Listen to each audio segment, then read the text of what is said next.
ما نعرض عليه. لا يعني ما ابدا. يا واحد جاء قال لك هذا وايد شاي فلوس وان شاء الله يسوي لي. تدري شنو اجاني يعني؟ بس ما اعرف اذا هاي غسيل اموال لو لا بصراحه يعني.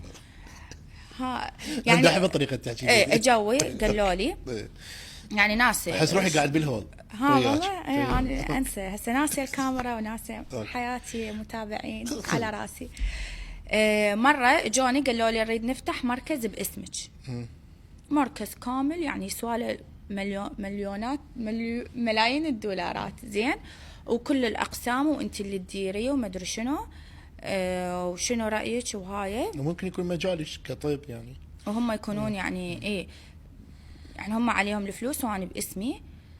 وانا بصراحه كنت كلش حابه انه افتح مركز قبل المحل يعني. يعني كنت حابه افتح مشروع كبير، بس المحل صار هيك صدفه وفتحته. قلت خلي اجرب وها. ف